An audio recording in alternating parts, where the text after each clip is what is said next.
Hey, it's Josiah. On today's episode, I was joined by returning guest Phil Christman. At the end of Phil's last appearance on the show, where we discussed Amusing Ourselves to Death by Neil Postman, Phil mentioned to me that he was interested in coming back on to talk about Sam Tanenhaus's much-anticipated biography of William F. Buckley that was published this year.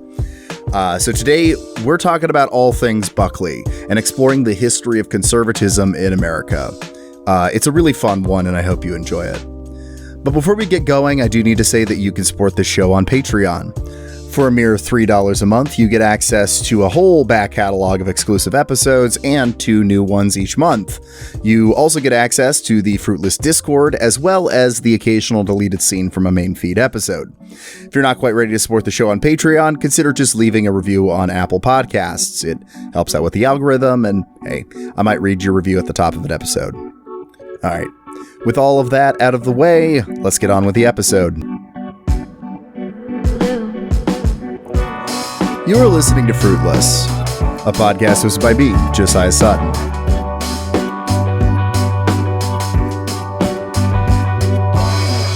This is episode 69, What the Buck, featuring Phil Christman. It's like what the fuck, but for buck. Buck, I hardly know.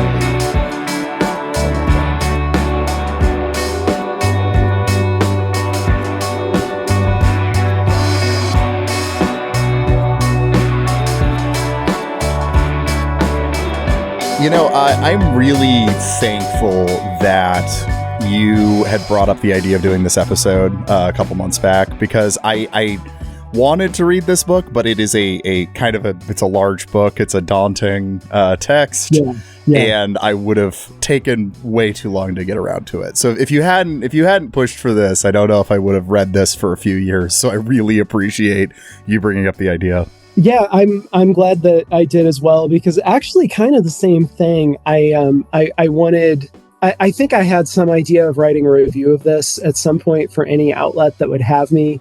And then, I don't know. I just wasn't really on the stick with that. And then Brandy Jensen kind of wrote, I think, the only essay about this book that the discourse really needs. I think that was in Defector. She kind of hit most of the points that I would have wanted to hit very succinctly and wittily. So then I was like, I don't really feel like that's too much trouble. Whatever. I don't want to write a dang essay. But I could definitely ramble about it for 2 hours. Yeah, I wanted a pretext to read the book, you know? So yeah, thank you. I'm glad we were able to give each other permission to do what we were probably going to do anyway. Yeah, more quickly. Read this massive biography of William F. Buckley Jr., which is just a really great biography. I mean, I know it's an exceptional biography, but I did leave this thinking I need to read more biographies, just out of the fact that I love the way it's a very specific and concentrated form of history, you know? You know, I'm familiar with the history of this, you know, the eras that are covered throughout this, but not to the like granular detail that this provides, you know? The day by day, it kind of feels like when you get to the 60s and stuff. Biography kind of allows for this like somewhat witty and ironic, like authorial voice that I think you can do in history, but like people will get madder at you if you do it in history, I feel like, than if you do it these days. Yeah. It's funny. The more we become aware that every objective sounding take is still subjective, the more offended we are when people write about, you know, certain topics in a way that just puts the subjectivity right out front, which to me is the honest way to do it. Yeah, I'm totally of the opposite opinion, just because of like, you know, history is what I studied in college, and I think the thing they crammed into my head so much throughout it is that there really isn't an objective history. You're always telling a story, so I kind of prefer it when it's just out and open. I'm telling you a story, you know? Don't hide. Yeah, don't hide that you're telling me a story. Yeah. Yeah. We have there's a huge mass of data out there, and I've arranged what I found in this certain way, in kind of a way that fits a narrative structure. It just, you know. Yeah. And I mean, okay, so maybe to start off, so Tanenhaus has been working on this book for forever, right? When do you know when he was like first starting to work on it? It was like the 2000s, right? Actually, I can probably quickly Google this. I mean, when did his Whittaker Chambers book come out? Because that's basically what caused Buckley to pull the trigger. 1997. Yeah. Well, okay, so that puts us in the early 2000s. Yeah. When he would have properly gotten down to work on the thing. Yeah. So this is, he's basically been working on this since probably not long after that. And I mean, it shows it. It does. It has so much in it. I can't stress enough that people, if you are interested enough by this episode, should just read the book, because there's literally no way we'll be able to cover everything he covers in it. It touches on so much. I think what it does a really good job at is being neither hagiographic. I think some people got the impression from the title or whatever, the revolution that changed America, that for the worse. Yeah, that it's going to be this very hagiographic, love this guy kind of thing. And it's not that. On the other hand, it's not like, it's not just a brutal accusation of him either. It's exploring him as a pretty complicated figure. But I think the overall tilt of the book is very negative, because I just think that's what the data puts us to. What if there was a guy who was massively politically and socially influential, and most of that influence made the country worse, and also he was kind of shallow and kind of unprincipled, but he had a good quality. He was really loyal. Like when he made friends with a psychopath who killed people for fun, he stayed loyal to that guy. Okay, so even the loyalty isn't that great. But what if he was also really charming? What if he was so charming and so good at making friends with people from way across the aisle that he actually made a sort of reptilian Nazi-like political project way more appealing than it had any right to be, and made conservatism look like a substantive philosophy when actually the only substantive thing it can ever do is critique liberalism's hypocrisies. What if there was a guy like that? No, that is a good point. Like, as much as there's definitely a lot to say for Buckley seemed to be on an interpersonal level a very charming and gracious person or whatever. It's also like, oh yeah, and that charming that kindness or whatever went to his friends like Henry Kissinger and and Edgar Smith. And don't worry, he could make friends with libs and leftists too. For example, Norman Mailer, the guy who stabbed his wife. Totally cool guys like Norman Mailer. Yeah. I think, okay, of all the people in the Buckley orbit, am I wrong in saying that I think the one that comes out looking best is Gary Wills, right? Oh, yeah, 100%. I love Wills. After reading this, I'm like, I'm going to read more Gary Wills. He's my new favorite conservative, but that's kind of cheating to call him a conservative. That's so cheating because he's not a conservative at all. Just started that way. Yeah, I mean, unless you want to say that like caring about prose style is conservative, which the way some liberals and leftists write, We're kind of asking. Like guys, don't cede that to them. But Gary Wills rocks. I remember a bunch of years ago, Matt Sitman tweeted, like, he said something like liberals, or I don't know, people decided to fasten on to the wrong 1960s National Review writer.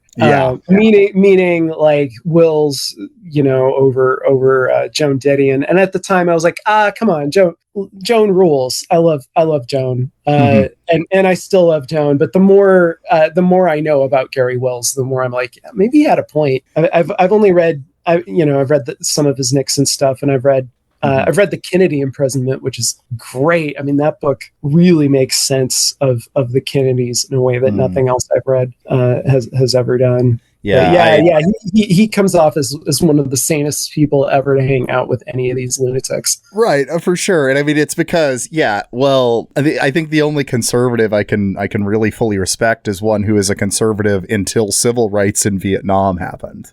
And then just couldn't, but having such a moral worldview that he's like, I can't support the conservative position on this stuff. It's wrong. Yeah, even Buckley, one of the points that Tanenhaus makes that I definitely didn't appreciate before reading this book is that even Buckley shifts a little bit on Black civil rights in that he moves from being a sort of segregationist who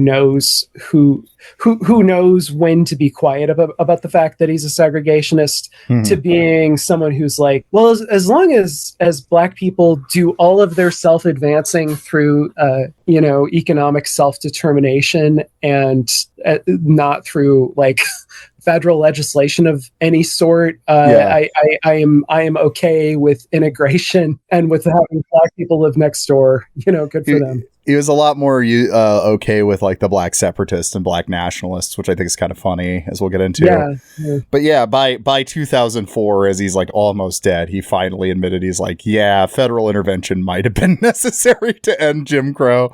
It's well, I guess better late than never. Federal intervention might have been necessary to get people literally me and my family and the secret pro-Klan newspaper that we owned. Man. That nobody seems to have known about before Tanenhaus, even though it also seems like it was pretty easy for him to figure it out. He tells the story. I don't remember if he said this in a book or in an interview about the book, but we're not doing a good job of going in linear order, but that's fine. The book starts by kind of evoking Buckley's early family life. And basically it's how would you describe it? The dad is sort of an oil baron, a Mexican oil baron. He's a robber baron, and so he's not as racist against Mexicans as you would think, because he's spent time with rich Mexicans, and so he thinks they're okay, And but he's scared of Pancho Villa, and then that guy, you've got American royalty, and who's he going to marry? Of course, he's going to marry a nice South Carolina lady from plantation wealth, whose whole family whose whole politics is still being butthurt about being on the wrong side of the Civil War and deservedly getting wiped out, and probably has one of those Southern accents that's I think of it as the American equivalent of the Oxbridge accent. Really genteel, very precise, but Southern. Anyway, marries into one of those families. And I mean, so the first thing that I think will be surprising for a lot of people about Tanenhaus's book, if you were silly enough to buy into kind of the mainstream reputation of William F. Buckley as the guy who chased the really unmentionable stuff, like the crazy racists and paranoiacs out of conservatism, is that Buckley's family was just conventionally American white racists. Both they're racist in the robber baron way, and they're racist in the butthurt about losing the Civil War kind of way. And then, so that big thing that Tanenhaus had discovered was that the Buckley senior was funding a white nationalist newspaper in South Carolina, which I think this is the first book to officially talk about that. Apparently it was an open secret in Camden, which he mentions in the biography, and then in the interview he did on Know Your Enemy brings that up as well, as it was funny him running into that research because he was trying to get Camden, the Camden newspaper or whatever, to see if he could find stuff about Buckley, and had thought that the librarian or archivist was mixing up newspapers. He's like, no, I'm asking for this one, not this one. And the archivist or whatever was like, you don't want the one that the Buckley family owned? Yes. Yeah. And Tanenhaus is like, what the hell? So because it really, they all knew it there. Yeah. Yeah. How am I just now hearing about this? And it's one of the, the moment in the book where you get to that, it's one of those moments for me where you're like, how many reputations are resting in part on things that, if the country's cultural and intellectual centers ever did like a tenth of the homework they could do, stuff that would be actually pretty easy to find out. I mean, it's weird that at no point, I mean, even when Buckley has like dedicated enemies like Gore Vidal, Gore Vidal never thinks to just poke around and see if there's some like really obvious smoking gun thing connecting Buckley to the thing that he claims to be purging out of conservatism. To be fair to Gore, though, he did find something close to that. He didn't find the newspaper or whatever, but he did find the was it the cross burning that his older siblings did? That's right. Well, that's true. Yeah. That's another thing that's probably, I guess it's been known for a long time, but it's not household knowledge, is that Buckley's sisters, what if they were British people, I think that a jolly good wheeze, the kind of thing that in an Anthony Powell novel would cause somebody to have a minor fender bender, and character A meets character X, and anyway, they got a wild hair up their asses one night in the 30s and decided to burn a cross on a Jewish, I believe it was a Jewish community center's lawn. Very cool shit. Very don't worry, Buckley didn't go to that because he was too young, and he cried that he didn't. He cried that he didn't. He was so mad. Man,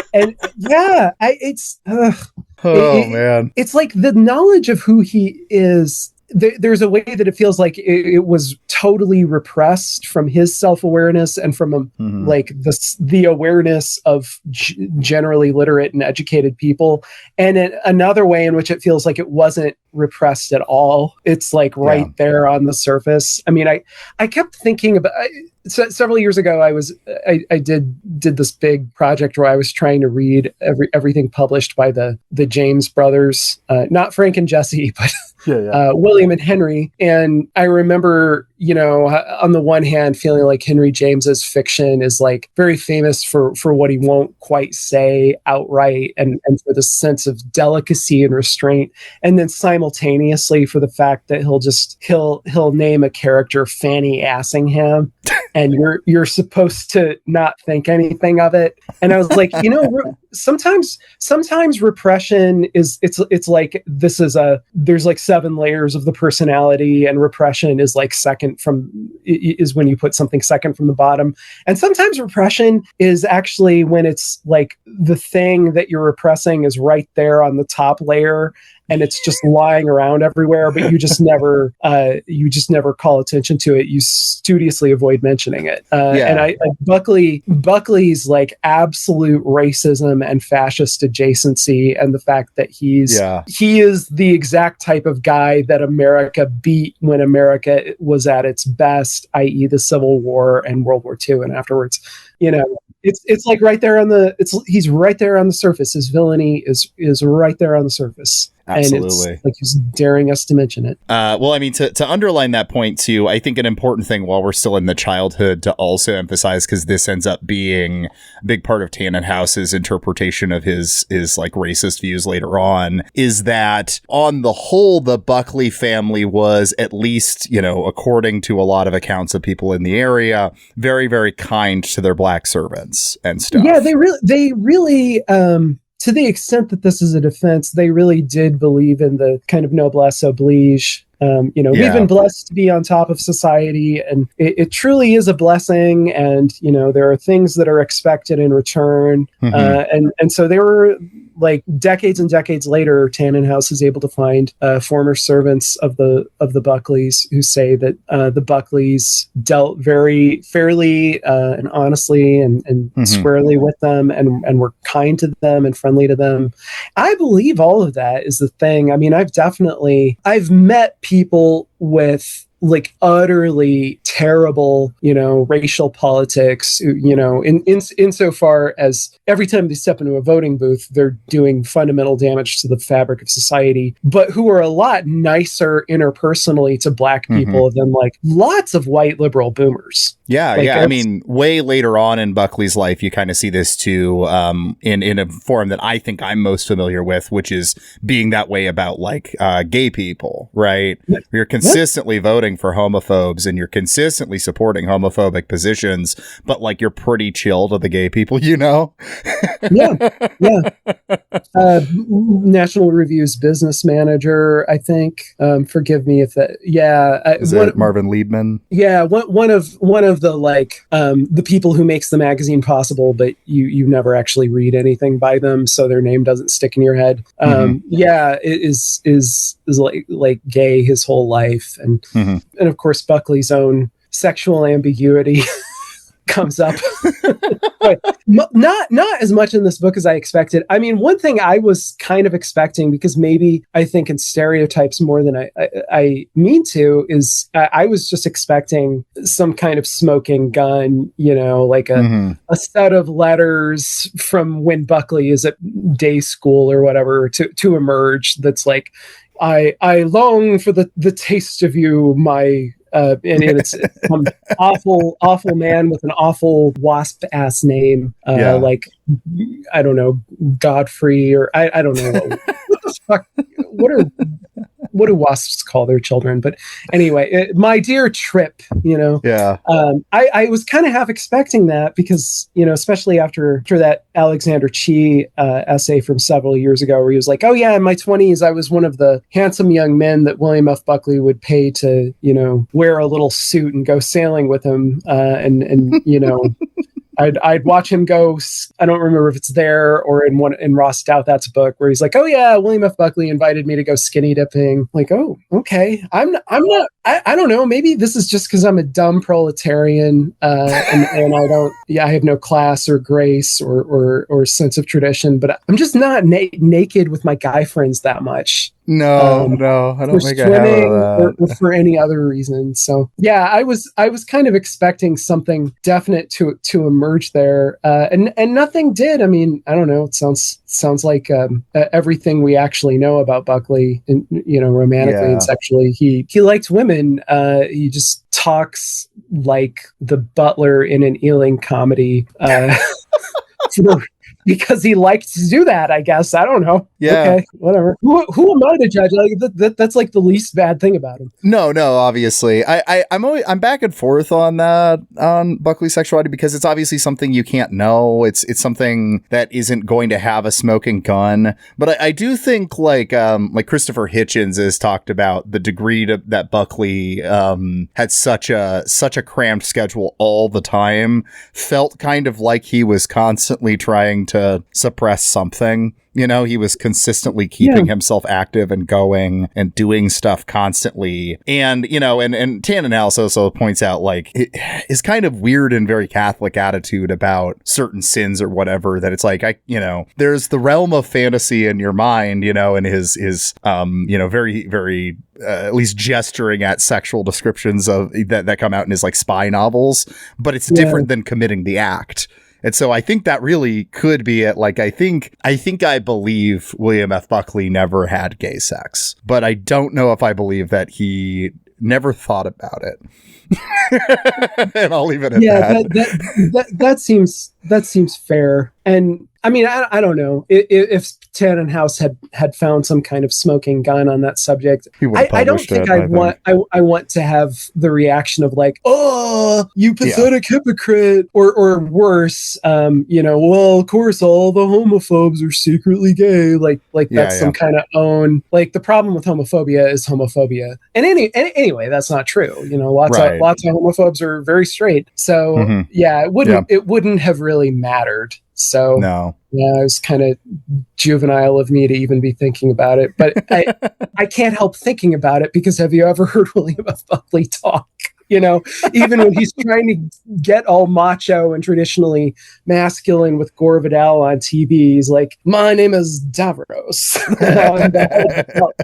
and I'll smash you in your goddamn face." And like, I'm sorry, like I don't know what I'm supposed to think there. So going to his political start though, you'd mentioned the two times the U.S. was correct, with the Civil War and World War II. Naturally, William F. Buckley's political start really began with his love for Lindbergh and the America First movement. Yeah. Isolationism. Don't join the war. Don't join the European war.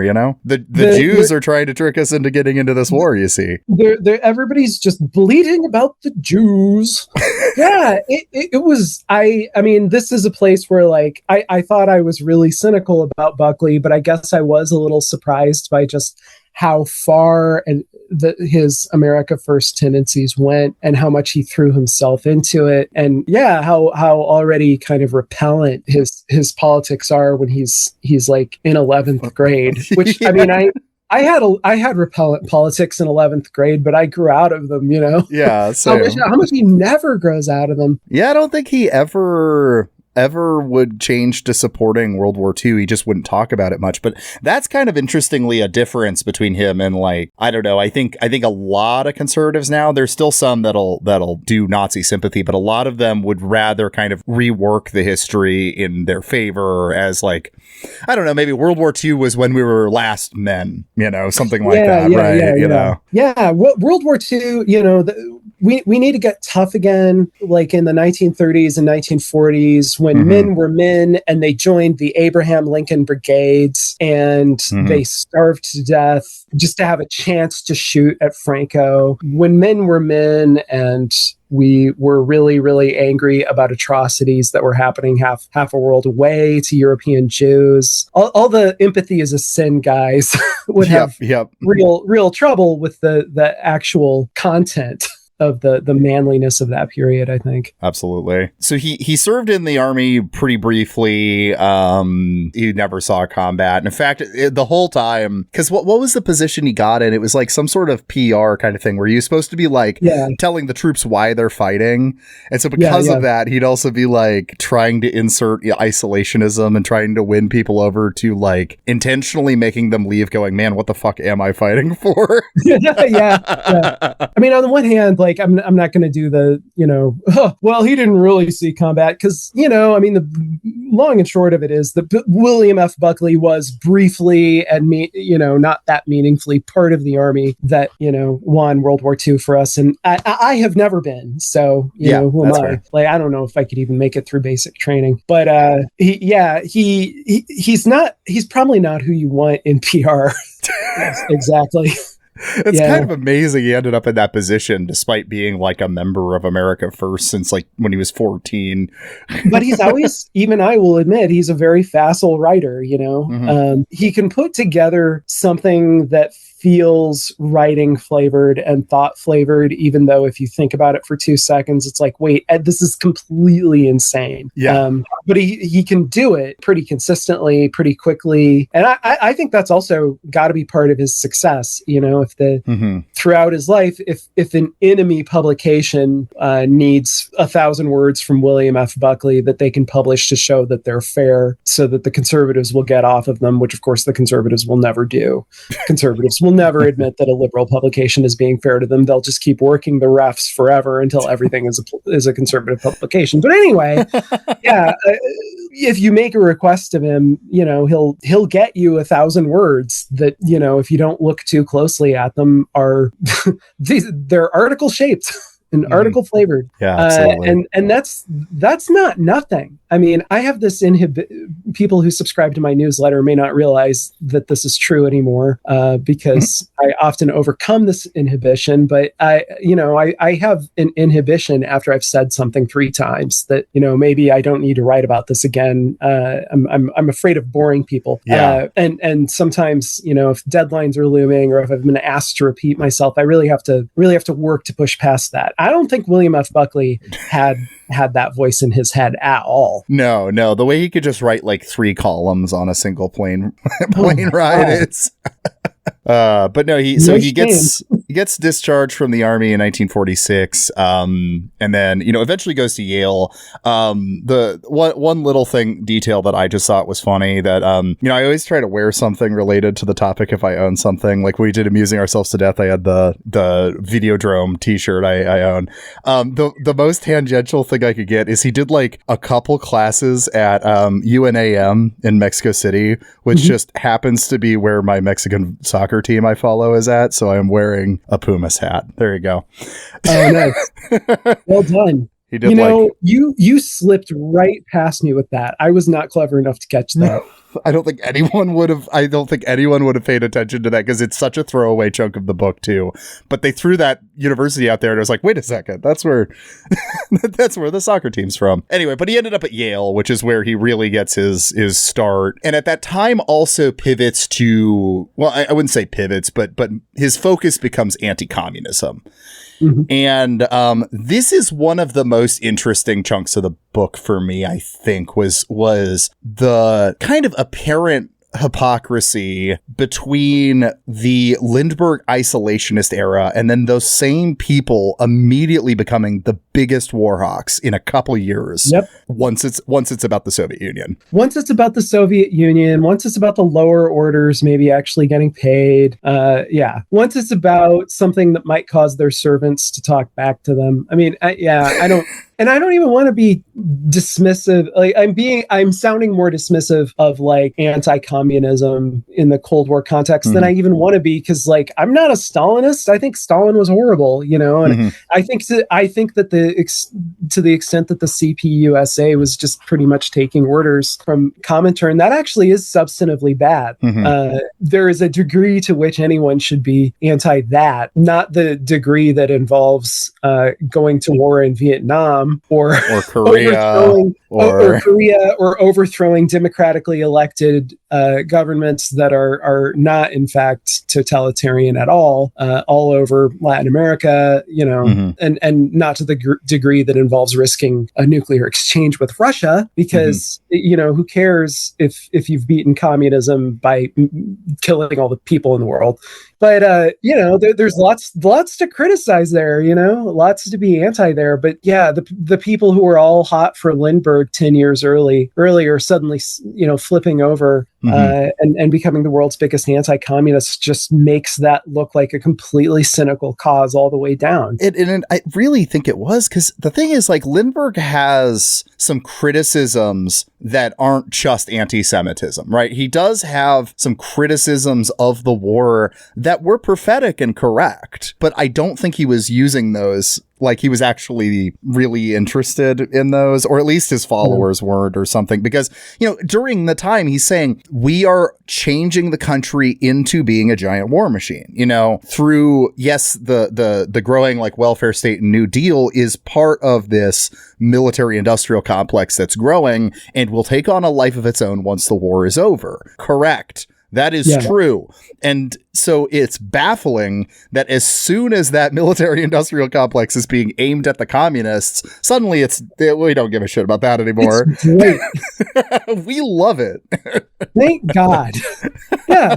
Yeah, and it's because a lot of these people are, men of affairs and small business fascists, and they have social links with the European business class that supported fascism in the first place. Yeah. I think that tends to be my read. Yeah, I think it coincides with that, and then just general anti-Semitism played a big role. And then also the book does a good job talking about, I didn't realize how much like Anglophobia was big on the conservative right at the time.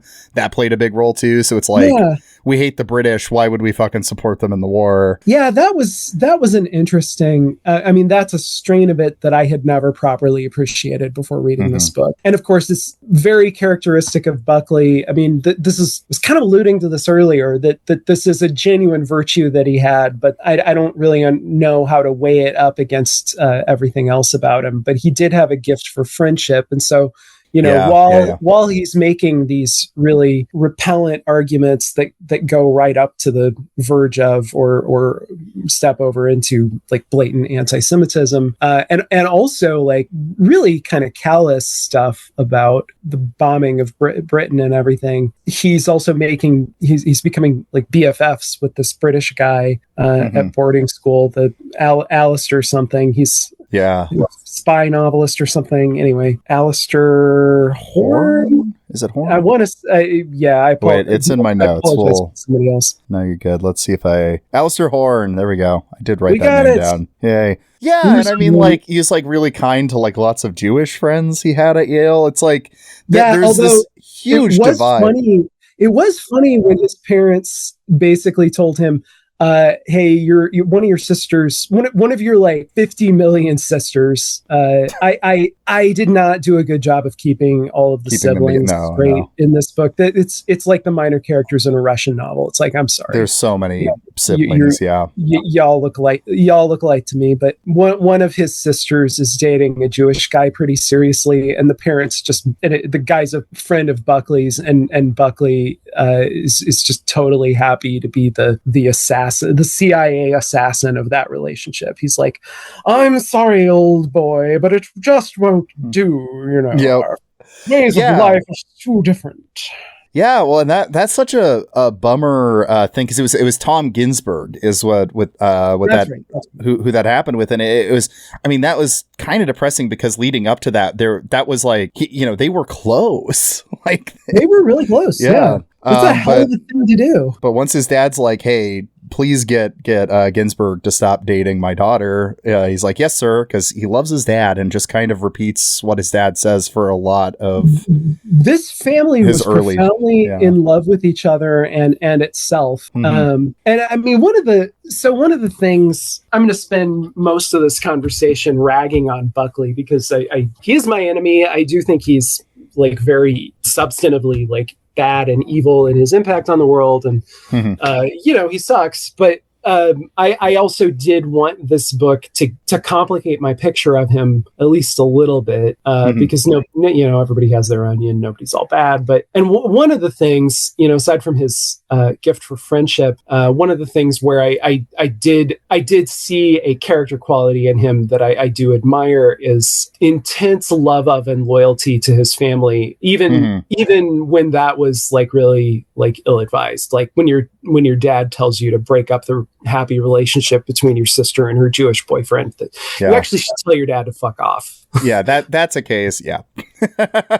But the sense of piety and reverence and love that he had for his parents is and the protectiveness that he had for his siblings is very real. And I think if you're going to be in a family type relationship with people, to some extent, it kind of should be like that. Like, I ride for you. Yeah, no, I think this was one of the complicated aspects of him too, because I saw a lot of myself in this part of Buckley. Because that was a lot of how I was when I was younger. Was I had a conservative dad, and I fell in love with politics. I think partially because I had a conservative dad that always talked about politics. Difference is I had a shift in college where I reassessed my views and came out with different views. And Buckley just doesn't really have that. Like, he really only starts shifting on some views like into his adult life. But this early part, I really understood the mentality of like kind of parroting what his parents' views of the world are, and then trying to make logical arguments for those positions. I saw myself in that a bit. Yeah, I went through that phase too. But at Yale, okay, so the two big intellectual influences on him at Yale that I think are interesting because they're contradictory is Albert J. Nock and then Wilmore Kendall. And two very different flavors of asshole. These guys are the worst. I could not believe, I'd heard of both. I knew a little bit about both, and Tanenhaus does his homework, and he gives you a really rich and memorable sort of mini portrait of these two guys. And it's like, it's true that these guys do not their thinking doesn't fit together really well. But it's also true that they both suck balls. And both have the same enemies. And that's actually the most important aspect. I think that is the way of decoding so much of conservatism as we get more into the swing of it here is like, you know, there's all these tendencies that are actually contradictory. The kind of reigning consensus of conservatism until the last few years being fusionism is built on inherently a contradiction, which is the merging of traditionalism and libertarianism. And while they have some agreements and mutual enemies, they don't agree. They don't agree at all. And you know what? It's just like Frank Meyer who has to kind of keep that together. But no, so Albert J. Nock is, you know, great political philosopher of elitism, essentially, right? His hatred of ordinary people is really startling and unembarrassed. Yeah, I forget that quote that Tanenhaus finds some just like absolutely quotes. Yeah, Nock is, you know, very much an opponent of democracy. He believes that, you know, there is an upper class that ought to rule things, and that right now society is entirely reliant on the remnant, a small group of aristocratic, wealthy people that are keeping everything together. Interestingly, Nock was also like really pro Judaism, you know, very philo-Semitic in weird ways, because he saw the view of a small group of people. Nock runs into the funniest kind of anti-Semitism, which is Jews run the world and that rocks. Yeah. As they damned well should. They're the chosen people. Yeah. As Wilmore Kendall is very much the pro-democracy, pro-majoritarian guy, but in a horrific different way, where it was like defense of the lynch mob, defense of the witch trial, you know, and you know, Tanenhaus in his Know Your Enemy interview, I think makes kind of a good point that like Wilmore Kendall is really smart in the sense that he identifies that as an inherent aspect of American society that most people don't want to admit. Is the mob, the violent mob that takes out its violence on someone. You know, Kendall has apparently, I haven't read it, but a famous essay defending the execution of Socrates. What a great guy! I really want to explore further, knowing that much about him. Also, one of his best friends was like part of the army that was ridding Europe of fascism, and he fucked the guy's wife while the friend's away. That was one of the little details that Tanenhaus digs up. What a principled guy! I'm so glad we have conservatism to stand up for our moral values. Like Buckley is at least interesting. I feel like if I liked Buckley, I would, against my better judgment, as long as I encountered him in a setting where like he thinks I'm important enough to be friendly to, and I'm not like an employee of the catering company or something. I think he would probably have been able to charm me into temporarily liking him. But like all the guys that he was sort of making respectable enough, and that he was presenting in his magazine, with the exception of, you know, the obviously great National Review writers that everybody points to, like Didion, Wills, Davenport, Kenner, Theodore Sturgeon, oddly enough. You know, the only one of them that I don't want to just punch in the balls until he shuts up is Whittaker Chambers. Whittaker Chambers, I mean, of course, Tanenhaus would do a good job of making him seem interesting because he's already written a whole book making him seem interesting. But Chambers strikes me as just such an essentially, you know, poignant little weirdo and misfit that I can't help feeling a certain sympathy for him. And also, Chambers strikes me as acting on principle, whether they're principles I always agree with or not. He just seems human and like he actually cares about some stuff. Yeah, and there's a drama to it all. Yeah. Yeah, and most of the rest of the people that Buckley is you know, looks to as his great mentors, you know, whether that's Kendall, Nock, I melot those are the two main ones, I guess, early on. And, you know, a lot of the people that he brings in for National Review later, a lot of they're kind of reptilian figures. Really, yeah. We'll get back when we get to the National Review part, because that's really where we can go through just this litany of insane people. A lot of psychos. Yeah. Cycle. But I do want to emphasize his Yale period a bit here, because what I really found while reading the book is that Trump and this era of conservatism feels like it emerges a lot more naturally than I was expecting, because the narrative is kind of, there's the National Review conservatism, and then there's this like nasty paleocon, the remnants of the Birchers and that stuff that, you know, took over in 2016 and shifted everything. And I think this book really complicates that. And one of those is the degree to which I think Buckley is just a really well-spoken version of a lot of what Trump does. Like, I think like really a huge takeaway I got from this was the similarities between Buckley and Trump, but Trump is like the to connect it to our Neil Postman episode, Trump is the TV era version of that. You know what I mean? Yeah. He's Buckley is the print culture version. Yeah, like even when he's on TV, it's firing line, it's debate, it's very, you know, well-read, intellectual, sweaty, like terrible looking men speaking whole paragraphs to each other. It's incredibly refreshing. Trump is the dumb version of this same thing. And so like I saw that a lot at Yale, because his big thing was becoming the editor of the Yale News and basically just discovering that you could just develop a non-stop cycle of public outcry, you know, stirring up, trolling. He's a troll, fundamentally. You know, like his first stuff was like going after popular professors, because he knew it would piss people off if he does, you know, columns about this really popular professor is evil and he hates Christianity or whatever. It doesn't really matter. Anthropologist. It's an anthropologist who says that who draws a kind of like very standard and boring and banal parallel between what us Christians do at Eucharist and, you know, cannibal tribes. It's like I don't know, the idea of Buckley as a Catholic being offended or pretending to be offended by that it's just seems so basic to me. It's like, I don't know, I was hearing that shit when I was in 8th grade. Come on, Phil. You know? Yeah, there's a lot of the reaction to it that just kind of feels like he just cannot handle people making criticisms of Christianity. And I'm like, sorry, you're out of college. Yeah.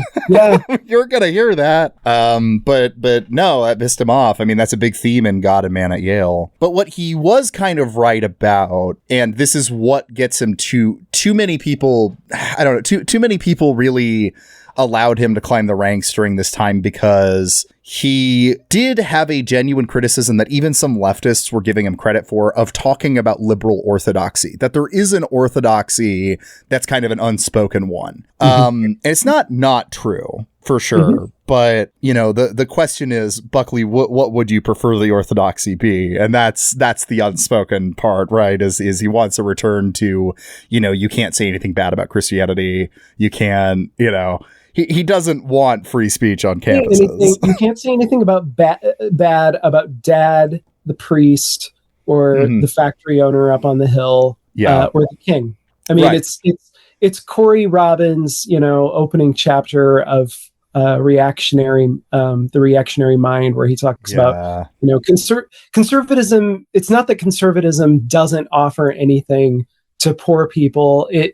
It kind of does and it kind of doesn't. It offers you total sovereignty over whatever little fiefdom is supposed to be yours. So, and it envisions society as a series of overlapping fiefdoms of various degree, and resists any challenge to the legitimacy or authority of any of those little fiefdoms. So yeah, conservatism at its most basic is like a fucked up reversion, like fucked up reversed version of intersectionality, right? It's like intersectionality, but what if it's good? Like, what if those intersecting oppressions are good?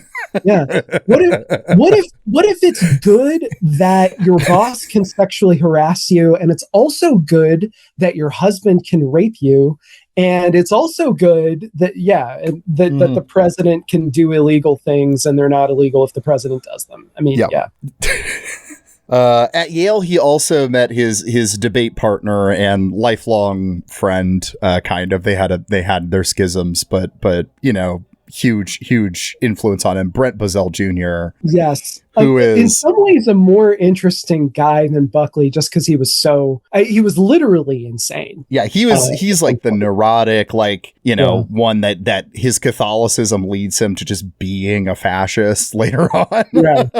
His Catholicism leads him to being a fascist, and then it leads him, this is, if you listen to no other episode of Know Your Enemy, I mean, the episodes they've done with Tanenhaus and the episode they did where they talk about the Bozells. Oh my God. Genuinely, I mean, it's horrifying, but it's also genuinely moving, because Bozell just makes such an ass of himself repeatedly and such a shambles of his life, both because of his extreme sort of like more and more openly fascist commitments, but also because of his genuine diagnosable mental illness. Yeah.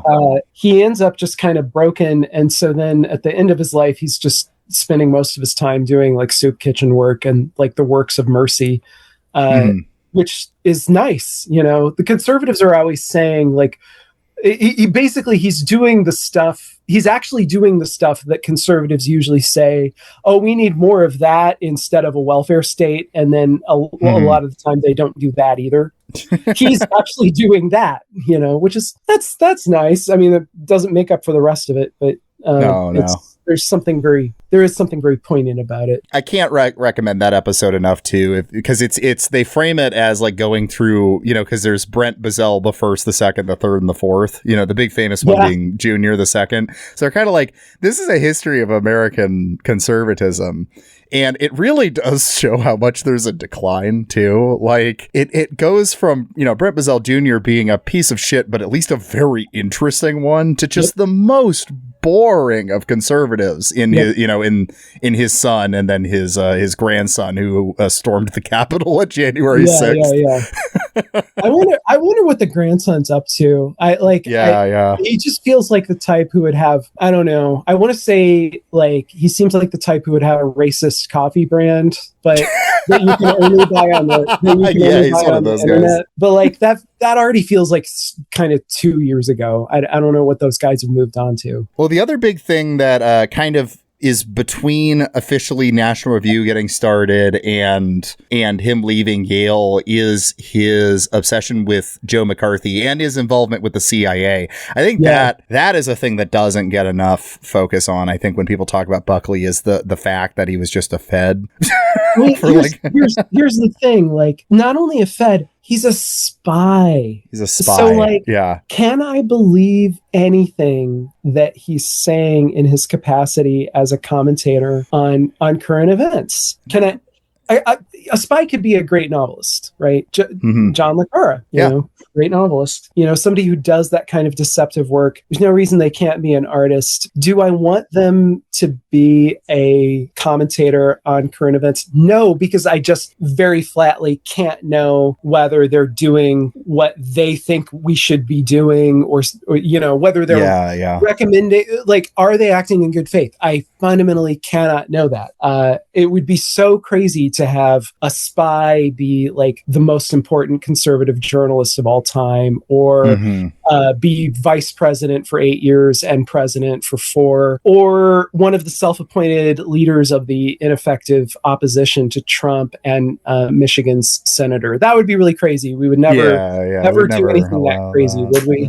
We would never do something like that. I mean, I don't know. I spying. I'm not saying we don't need spies. I'm saying it should be there should be certain career paths that it's invalidating, and that we should not, as a society, have been burdened with William F. Buckley, the spy, George H.W. Bush, the spy president, or Alyssa Slotkin.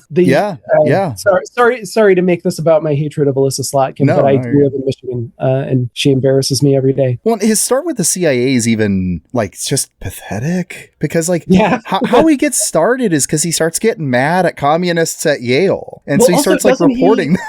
Doesn't he want to make sure he won't get drafted for Korea or to yeah, I think there was. I kind of get it. I don't want to get drafted for Korea either, but I wouldn't join the CIA about it. I wouldn't join the CIA about it. That's true. I would I would see if I could become a medic or priest or Just something. shoot myself in the foot or something. I don't know. Yeah, something. I would do something that cost me a little bit more than like be a desk-bound spy. Ugh, I don't know. Yeah. But also importantly, during this time is also when he wrote, so he wrote God and Man at Yale at the end of his time at Yale, and that's kind of like about liberal orthodoxies in Yale, in higher education. And what happens? Every lib bends the knee to this stupid book, the educational philosophy of which is literally professors should just say whatever the nice man who funds their college tells them to say. That is literally the argument, yeah. Of God and Man at Yale. It is the argument of a chestless man. It is the argument of a person with no integrity and no personality and barely any interiority. It is dishonorable in the most basic way. And liberals just love to be kicked in the face so much, or at least a certain kind of elite liberal,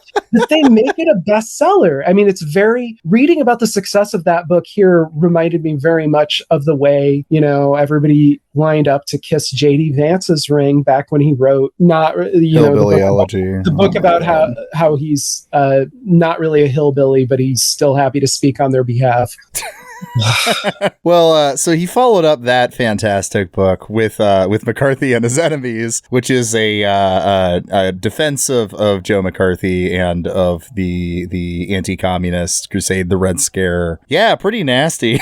Pretty nasty stuff. And another book that is full of arguments that you just don't make if you have integrity, Right. It's the parts that Tanenhaus quotes are like they feel very weaselly, and they feel very like, I can't actually argue for the substance of what I'm saying, but I can kind of make you anti by pointing out the hypocrisies in the people who are attacking McCarthy. Yeah. I mean, the more I read of this book, the more I felt like, conservatism can only look, at least conservatism in anything like Buckley's sense, can only look like a coherent and interesting intellectual movement when liberalism is totally hegemonic, because whatever is powerful, you'll have people being hypocritical and weaselly enough within that structure that you can get a decently weekly magazine out of just pointing out the ways they're being hypocrites from week to week, and then that can make you look like you're doing something intellectually real without you ever advancing a consistent and substantive series of propositions about how society should be run that can survive real scrutiny. Yeah, absolutely. Absolutely. Well, and I think that's important too, is because I think that lines up with even not to jump too far ahead, but them choosing to go against Eisenhower was necessary in that regard, because it allows conservatism to remain on the offense. As like if they had done more defense of Eisenhower and they considered him their guy in the White House, then they wouldn't have had anything to rage against. National Review needed to be radical in the 50s. If it wasn't, it wouldn't have gotten its start. Yep. It needed to be to the right of Eisenhower and identify itself that way. So yes, National Review. This is, obviously this is why we know William F. Buckley today is that he founded National Review alongside what was it? Was it Willy Schlom who pushed him originally to start a magazine, which is really funny because he did not last long. No, he did not. These people were all nuts. I mean, it's really encouraging as a leftist, to read about conservatives being flakes and drama queens for once. Like, oh, good. We're not the only ones.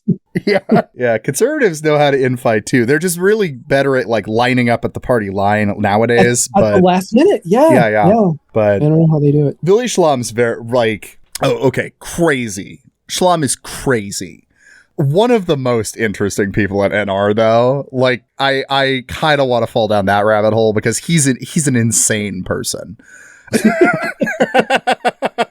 Because he was so let's see, what was Willy Schlom's whole background? Was he a former communist? How did he get here? Well, now yes. I gotta double check that. An overreacting former Leninist. Those are often the people who go craziest, because that isn't that also Burnham's trajectory? and he's going to come up. Yes, Burnham's up here next. He was a former trot, so he was never a Stalinist proper. He was a trot, but so he's used to being a pain in the ass. Yes, he's used to being a pain in the ass Trotskyist kind type. As Willy Schlamm he's the former Stalinist. He had that Leninist Stalinist fervor, but just applied it in the opposite direction. Once he pivoted to the right, and had a just straight up like apocalyptic vision of the Cold War, where he's like, one of the people that sees it as, inherently necessary that the Cold War will go to nuclear war, and we should just do that. Just a real piece of work. But he was the one who was like, let's start a conservative paper. Yeah. Well, and then after Buckley, I forget why Buckley fires him, but it had something to do with him being a crazy pain in the ass, which I believe that was it. Yeah, definitely a leitmotif of this book. And then his next job is to work for the John Birch Society. So, good job, Then, not to jump too far ahead, but he ended up writing that book about German reunification that was basically calling for, Germany to be the place where the Cold War goes hot. That was not read in the US, but was read a bunch in Germany. And so he ended up having a bunch of celebrity in Germany, and then started getting sued for Nazi propaganda. Awesome. And so Buckley had to defend him against some libel suits and stuff. So very cool. Shout out to Willy Schlamm. There's that Buckley loyalty again. There it is. Yes. And so then, James Burnham, he wrote the Managerial Revolution, right? Which was, I don't know, kind of a criticism of the New Deal, and kind of the, a different writer writing this. I would maybe be interested in it, but not from Burnham. It's like a single insight that he just drives into that is like true as far as it goes. So of course he just drives it into the ground. It's the government is now powerful enough to feed children. That's that means the government is very powerful. But also the ascendancy of like a more technocratic class. But I think if you want a better way of dealing with those questions, I would go to Christopher Lasch or Neil Postman first. I think. Anyway, National Review had this great run of writers, because we got Frank Meyer, father of fusionism, who's just a total crank, just a famously ran into a bunch of legal issues because he was like homeschooling his kids, but he didn't do the paperwork because he hated the government. Awesome. Well, he's one of the big Mont Pelerin Society guys too, right? Sure. Yeah. I remember there's some big blow up that happens like at the 1947 inaugural meeting of the Mont Pelerin Society that involves him. And I'm trying to remember what it was, but I think he wanted it to stay more strictly secular, and so he got the more trad cons that were present angry at him or something. I could be completely wrong about that, but sure, googling around trying to find it. Anyway, go ahead. Yes, other pain in the ass National Review writers included. Yeah, there's also Russell Kirk. I don't have any thoughts on Kirk. Do you have anything to say about him? No, and I really should, because he's a fellow Michigander. I mean, if I were picking a sort of American conservative intellectual to get into, I might pick him just because he's supposedly a very good author of ghost stories and weird fiction. Oh, which I think interesting. I think that I find that kind of interesting, but I haven't read his stuff in that line because what I've read of his political stuff I thought was kind of stupid. It's traditionalist conservatism. It's, very Knock influenced, right? Yeah. And then, of course, Whittaker Chambers joins National Review. He was brought on to replace Willy Schlamm after Willy Schlamm went crazy. And Buckley's kindness toward Chambers and the way he has to really like woo Chambers into being part of the magazine, because Chambers is so sort of scarred by by his experience testifying against Alger Hiss and becoming kind of both a hero and a pariah simultaneously. Mm-hmm. I think the genuine moral harm of having to rat somebody out because he thought that, not ratting him out was worse.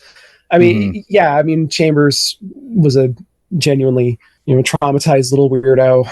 And Buckley had to like beg him to work on the magazine. And in the course of that, Buckley develops what struck me as kind of a sweetly protective attitude toward Chambers. Kind of reverent. That I don't know. Just because Chambers just seems like one of those guys who's kind of like not fitted for ordinary social life. Too sensitive, too awkward, too operatic.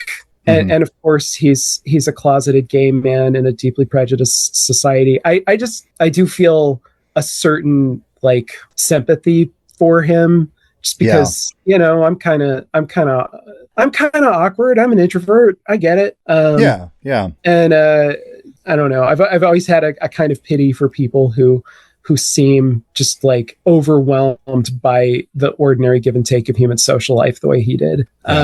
So I like that Buckley is willing to sort of stick his neck out for this like weird old dude. And I mean, one of the handful of essays that National Review, OG National Review publishes that I think is really that is not by Joan Didion or Gary Wills or Guy Davenport, that I think is of like enduring worth, is Chambers's 1957 like just vicious takedown of Atlas Shrugged. The gas chamber, go.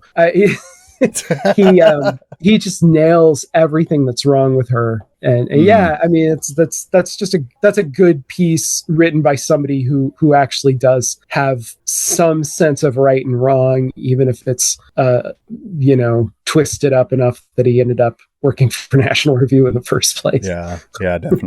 Definitely. Oh, mentioning Ayn Rand here is probably worthwhile too, is because Buckley hated Rand. Like they did not get along. Which, points to Buckley on that one. Yeah, because I mean, and it makes sense, because Ayn Rand, although she's got her, very conservative. God and Jesus Christ. Yes, exactly. Yeah, like as much as she might have been a conservative figure, she also was very much an opponent of Christianity. So we mentioned Gary Wills, another important figure, comes on National Review.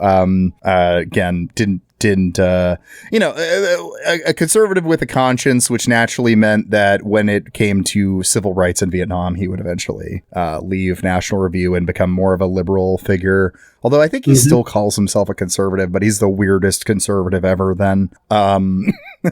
If Gary Wills were remotely representative of conservatism, I would be like, I would be carrying every card they would issue me. Yeah. I would be completely fine with the conservative movement is lovely. Advocate, I think. Advocate of ordaining women. Advocate of the welfare state.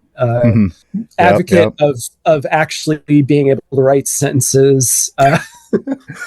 Pretty consistently anti-war, pro civil rights. Anti-war. Frightened of the bomb. I mean, and what hasn't that guy been right about? I know, for real. I've been really thinking I'm going to read Bomb Power here soon. His book on nukes. Yeah, I think that's been on my to-do list for a while. Yeah. So I don't know. Maybe we can be each other's pretext to read that book again. That's a good idea. It's significantly shorter. Also worth mentioning that, not probably for good reasons, National Review was really anti-Israel at this time.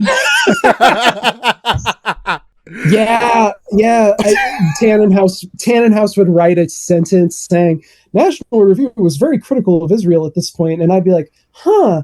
And then I'd be like, wait, no. Once I see the quote, I'm gonna feel bad about that response, and then he would give the quote, and I would feel bad about that response. It's just that Israel has too many Jews in it. I mean, it's too many Jews. It's about the Jews. I will grant that they did identify it as an openly racist society. So good job. Yeah, but it's just because they didn't like the competition. Yeah, and so then throughout the 50s, civil rights just like doesn't get written about in the National Review. Yeah. This is Tanenhaus, I think, being smart too, where he identifies this because, you know, it not being in the record makes it easy to be like, oh, they weren't being that bigoted in the 50s. But it's like, no, when these things were happening, them just not covering it kind of was like, this was where the news story, like, this was one of the biggest stories of like the late 50s. Like, huge. Yeah. And in fact, that's because another publication in the Buckley family of publication was covering it the whole time. As the Camden News, right? Yeah, down in Camden, they're covering it real good. They're covering it a lot. And when Buckley did weigh in on it, he had a essay that would haunt him the rest of his life, which is why the South must prevail. For the moment, the white race is the superior race. I love how he's like, for the moment. Yeah, it's a very that's cute. Mm-hmm. Like maybe next year the blacks could win the football game and we'd have to like you know then they can use half of the bathrooms. I don't know. No, it's very much his like, I don't know, the euphemism they were using a lot at this time was talking about segregation as like these Southern folkways. You know, we're getting rid of Southern folkways. You know what? It's not a folkway if a judge is like one of the primary ways that you enforce it. Right. Yeah. That's not a it's that I'd say Buckley has a very like cultural racism rather than some of the more biological racism that, you know, some of the people he was hanging out with had. He's unconvinced by that, although he will totally let them write for National Review. Yeah. He'll let them write for National Review, and his father would let them write for the Camden newspaper. Right. But he sees them as, you know, a convenient port in a storm, but he doesn't. I mean, I guess to maybe some partial credit, he doesn't believe they're right. I mean, he's, like I said, he's willing to publish them and hang out with them. Yeah, but he's also willing to imagine a periodic re-ranking of the races. Yeah, because he's that cultural thing. It's like and this is the version of racism I heard the most growing up, right? Is less they're biologically inferior, more like they've got this culture, and if they can, you know, get past it, then things will be better. You know, they've got this culture where they're disrespectful of women, and they're too obsessed with material success, and they're too violent, and like 50 other things that are just like America. It's just like, you're just describing American culture, friend. Yeah, you're being told this by someone who beats his wife and, you know, fantasizes about fighting on the wrong side of Civil War 2.0 every weekend. But it's black people who are the problem. And then there was the NR's coverage of Little Rock was also one of the times they kind of went into this, went into the subject of race. And yeah, of course they opposed Eisenhower bringing out the National Guard, to deal with Little Rock, and framed the National Guard as bullies. Suddenly they're afraid of the Leviathan of the state. You're not afraid of the Leviathan of the state when it's like, oh, we need the federal government to drop a nuclear bomb on Moscow right now before they do it to us. Right. That's not overreach, but making sure kids can go to school without being like spat on and have bricks thrown at them by adults. That's overreach. Jesus. And so around this time they went on the opposition against Eisenhower, specifically also for Eisenhower meeting with Khrushchev, his kind of diplomatic moments with Khrushchev, and that's when Whittaker Chambers resigns, because Chambers, again, one of the people that we've been talking about who has a conscience, I think just rightly recognizes that, like, yeah, if we could like get to a point where we're not about to blow each other up with the Soviet Union, that would be good. Yeah, Chambers is weak, limp, gay, cuck, whatever, and doesn't want the world to end. So, how dare he? How dare he? And then I think from here we get into, what I think the real stretch of like the best of this biography is this like the 60s and 70s period. At least, I don't know, it's all really good, but that was the part that I think I was most into, because once National Review starts having some like cachet culturally and stuff like that, that's where Buckley's just at the center of so many big political moments, and so Barry Goldwater ends up being, the face of electoral conservatism in the 60s. And Buckley liked to take credit for Goldwater, but Tanenhaus at least says that's actually the other way around. Goldwater helped make Buckley. Which I think is probably right. And also kind of explains why Buckley never had full control over the conservative movement and eventually would just kind of lose his grasp on it by the 70s. Because Goldwater represented kind of a fusion of the Buckley type conservative with the Bircher type shit, Well, and a strand of that's important is like Buckley gets credit he doesn't deserve for driving the racists and the paleocons out of the movement. He also gets credit he doesn't deserve for driving the Bircherites out of the movement. I mean, one of the things that Tanenhaus really brings out is that National Review is very Bircher curious until the Birchers just become too, like, they too really much. Had to become incredibly embarrassing before Buckley would even mildly criticize them. And, up until that point, he's just doing his usual thing of the same thing he had done with Charles Lindbergh, the same thing he had done with McCarthy, where he basically says, "Oh, well, some of the people who attack this thing, they suck. So is this thing really so bad?" That's his line on the Birchers for an uncomfortably long time. Yeah, and it's only once they're just like, what was it? I think it might have been JFK assassination conspiracies, was it? Or maybe that was a bit later. It was some, once they were just off the fucking deep end was when it was one of the I have trouble remembering what conservative schisms are about, because on the one hand I'm always like, oh, that is a really crazy hill to die on, and then on the other hand I'm always like, wait, why was that the thing that pissed you off too much versus these like other 20 things that happened before? The logic of it just, I have trouble. No, but it's so Tanenhaus does a good job, I think, kind of explaining Buckley's eventual shift toward pushing the Birchers out, and the mythology around him is that he eventually got rid of all the racists and the insane conservatives and kind of tried to make it respectable. I think Tanenhaus puts it well, where he says, by the late 60s, Buckley was starting to distance himself more and more from extremism, because Buckley's original goal was to give courage to the right. During the late 40s into the 50s, that was his movement.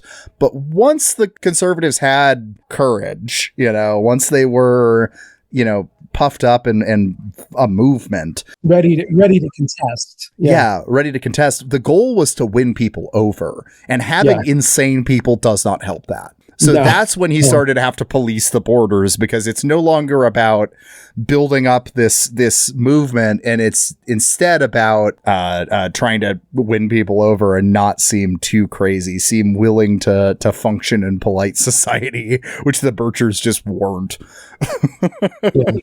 So I mean, there's the Birchers and Goldwater both kind of exemplify that tension. And then, I agree with you that the chapters on the 60s are really incredible, because that's where I started to become aware of how artfully Tanenhaus was putting the biography together. And if I remember correctly, like, kind of dead center of the book is like his debate with Baldwin and everything kind of leading up to and descending from that. And then it's not really a debate, his public hissing match with Gore Vidal. Yes. And the book kind of, I felt like the book almost structurally is making the arguments that these are like two big moral tests that Buckley just loses. Well, okay, so the Baldwin stuff was really interesting. Because that was probably the only thing of Buckley's I'd seen really listened to or seen was his debate with Baldwin. And I think it's interesting because leading up to the debate, there's a lot of it that shows Buckley's better side, because Buckley liked Baldwin. You know, he was able to acknowledge he was a really good writer because he is. He had what Gary Wills wrote a response to Fire Next Time that admitted that Baldwin was a really good writer and asked if we need to take seriously some of the stuff that Baldwin says in that essay or those essays. And it was Frank Meyer had begged Buckley not to publish Will's, kind of charitable reading of Baldwin, but Buckley did anyway. So there's that kind of nicer side of Buckley willing to engage with genuine debate or whatever. But then the debate itself, when it happens, it's like Buckley at his worst. He flunks that debate. He's terrible. Yeah. And this is a guy who's good at debate, which, as generally, as a person who is not, I like to argue in writing because you can do a second draft of writing, right? Yeah, you can think about all it, the make media sure it ecology works. stuff. Like writing is an essential tool in my thinking process. I think debate it privileges people who are better at thinking on their feet than I am and less flummoxable than I am. And B, I think sometimes it favors people who are just better at debate. In the age of the YouTube clip is just Ben Shapiro, screaming incoherently at a trans person until they start crying, right. And then he posts "lib owned," and people buy that. So I don't know, but to give credit where it's due, like that's a skill I don't have, and Buckley had. He could win a debate on points without being right, without even making sense. But it's startling how completely he miscalculates in his debate with. Well, I kind of feel like that he might have been somewhat in a conservative bubble, at this point in some way, and not fully realizing, like, he expected the audience to be more 50-50 than they were. You know what I mean? He's expecting, and despite knowing that Baldwin is a really good writer, I don't think he realized how good of an orator Baldwin is.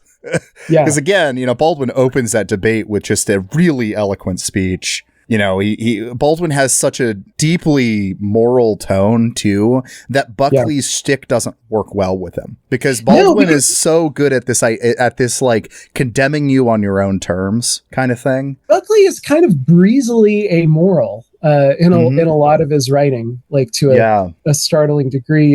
The clip of Buckley that I always think of, because for some reason my dad thought this was the greatest thing ever, and he would always quote it at me, and I was like, that makes Buckley sound terrible. But it was him and Eugene McCarthy talking about the Vietnam War, and McCarthy and Buckley is like, well, we have this many people dead. And McCarthy interrupts to say, and every one of those people is a human being. And Buckley says, oh, well, if you want to emotionalize, we'll emotionalize. And if you want to debate, we'll debate. I mean, that's nasty. Openly amoral. Like, it's like he genuinely can't conceive that saying that what McCarthy or whoever is saying when they say something like that is like, act as though a dead Vietnamese person matters as much as, like, your sister or your kid. Like, they are making a moral claim. Like, they are making a moral and philosophical claim. They're not emotionalizing. He literally he can't conceive that that's what's happening, because the idea of doing that is too alien to how he works. So he just assumes that this is just a shallow emotional appeal and dismisses it as such. I mean, he's a very amoral thinker, which is really weird for a guy who's as Catholic as he was. No, I think that's also really important to his debate style, and kind of why, these two infamous exchanges that we're getting into here kind of harmed him so much, is he's used to winning by getting the other person angry. And then you stay calm and unemotional, and you seem reasonable in the face of this hysterical person, right? You look cool, literally. Yeah. And Baldwin doesn't do that. You know what I mean? Baldwin has a lot of righteous anger, but he's very calm in his delivery of it oftentimes, which is what makes it so biting. And so that doesn't work with him. And then like Gore Vidal, the later exchange we'll get to, him snapping at Vidal was him breaking from him being the calm person. It's him giving in and making the other person look like the calm, better off person. So, But yeah, I mean, I think an important thing to the Baldwin-Buckley debate as well is that Baldwin and Gore both don't like Buckley. Like, they're not charmed by him. In a way, a lot of liberals were able to be charmed by him over the years, coming on firing line and finding him to be a really nice debate partner. For whatever reason, Baldwin and Vidal they just hated him. They see right through it. Well, I mean, Vidal thought that Buckley, like him, was gay. And that Buckley was the term that I think is used in the book is getting away with something. Like Vidal really, why should I have to schlep, whatever backlash Gore Vidal is facing for being open about his sexual preferences, whatever hate mail he's getting or whatever security detail considerations he has to make, he's mad that Buckley is doing an end run around those. And that may actually be based on a misreading of Buckley, although, as we've established, a very understandable one. Yeah, absolutely. I mean, that's the origin of it in Vidal's case. And I think, I don't know about Baldwin's case, except that Baldwin has probably been dealing with guys like Buckley trying to get Baldwin to reassure them that they're one of the good ones, one of the nice races. Yeah. But with Baldwin, I would just have to guess that this is a type of interaction that he's very used to. Yeah, I think he just doesn't like Buckley. I don't think he doesn't find his charm charming. And, especially when Baldwin, which is what Buckley objects to, Baldwin makes these issues very personal, which is also the strength of it, because, we're not talking about race in an abstract sense. We're talking about, my parents. We're talking about me. We're talking about, We're talking about all the times that Baldwin's life was in the hands of some police officer who could have just decided to do away with him and get away with it. Yeah. And so it's not easy for him to enter this erudite debate. This is my life. Yeah. I don't remember if this was before or just around the same time as the Baldwin debate, but there's also Buckley's mayoral run, which was a really interesting little chunk of the book as well, because I think Buckley kind of running for mayor of, was it New York? Yeah. Kind of as a joke was interesting, because it was again where I was seeing those rhyming with Trump moments too. His kind of playing with the press and witty banter and stuff like that. Again, just the print culture version of very similar stuff Trump would do, a few decades later. It's a surrealist prank, whereas, when Trump does it, he wins, and it becomes the reality show we all have to live in. But yeah, okay, so going to the Gore Vidal stuff. So, God, this was, like you were saying, this was really when I was really appreciating Tanenhaus as a writer a lot, because I didn't expect this book to get me laughing out loud, and it did get me there. And it was in the chapters leading up to the Gore Vidal stuff, because if you know anything about William F. Buckley, it's very likely one of the only things is that he infamously said that he wanted to punch Gore Vidal on TV and called him a queer. You knew that's probably one of the only things you might know. And I think Tanenhaus knows that. So he's just peppering little things in for the chapters leading up to it that shows it as just such an inevitable thing. It's going to happen. It's so going to happen. Tragedy, we know that Oedipus killed his father and married his mother. And so we can kind of play with the fact that you're waiting for this to happen. Exactly. And it's so good in that, because it's he's asked to be a commentator during the 1968 RNC and DNC, and the one person he says he does not want to be up with is Gore Vidal, because they hate each other. Of course, that's you got to do it. That's the guy. MSNBC or whatever, or was it? Who was it? I think it's not MSNBC, because they didn't exist. I knew that was immediately wrong after I said channel. That. They picked Gore Vidal, and so of course they picked Gore Vidal, and and then in the lead up, Tanenhaus starts to bring up this fact that Buckley in private just keeps calling him the pink queer. Sure does. And keeps almost putting it in writing. Yep. But people keep being like, you cannot call Gore Vidal a queer in writing. You don't like him, Bill. It's not how this works. Especially because there's a clear libel thing with it, too, because at the time, Gore Vidal wasn't technically openly gay, although, like, everyone knew it. But he, you know, technically, there would be nothing on the record of him saying that he had gay sex or anything, right? So, like, Buckley would lose a libel suit, so you gotta, like, not say that, dude. And so then we hit the 1968 DNC, which I didn't realize this exchange happened at the 1968 DNC, which made it so much funnier. Yeah, they're arguing over the police brutality that was used to suppress the riots that I think were about, like, how central should ending Vietnam be to the because this is the infamous thing where Vietnam protesters started cheering in support of Ho Chi Minh. Like 1968, obviously crazy year for American politics, world politics, you might say too. Really, once again, gotta hand it to my own side. Great messaging, totally convincing. Yeah, that worked. Good job, guys. So you have entering the studio that day, Gore Vidal coming in having to wear glasses from all the tear gas because he was at one of the demonstrations the night before. And you have Buckley entering, having not slept because the protesters were outside of his hotel. So both of them are entering the room just pissed, just in a terrible mood. And then that's when Gore Vidal defends the protesters who cheered in defense of Ho Chi Minh, and it immediately gets to, like, Buckley is pissed. He's like, you were such an idiot. I hate you. And then Gore Vidal, tells him, "You shut up and let me speak. You crypto Nazi." And who are you calling a crypto Nazi, you queer? I'll slap you in your goddamn face and you'll stay plastered. You must realize what some of the political issues are here. That many people in the United States happen to believe that the United States policy is wrong in Vietnam, and the Viet Cong are correct in wanting to organize their country in their own way politically. This happens to be pretty much the opinion of Western Europe and many other parts of the world. If it is a novelty in Chicago, that is too bad. But I assume that the point of the American democracy is you can express any point of view you want.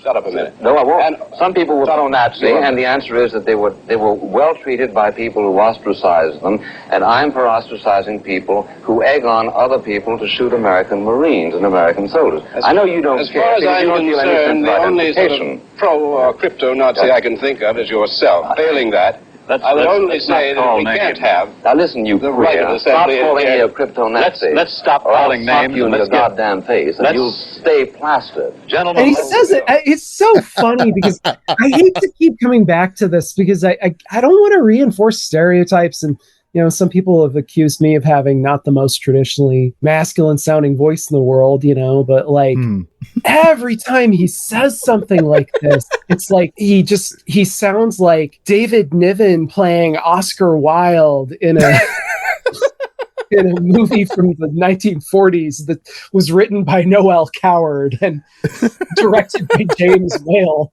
I don't know, man. It's like he's trying to heighten the contradiction as much as he can. I don't know.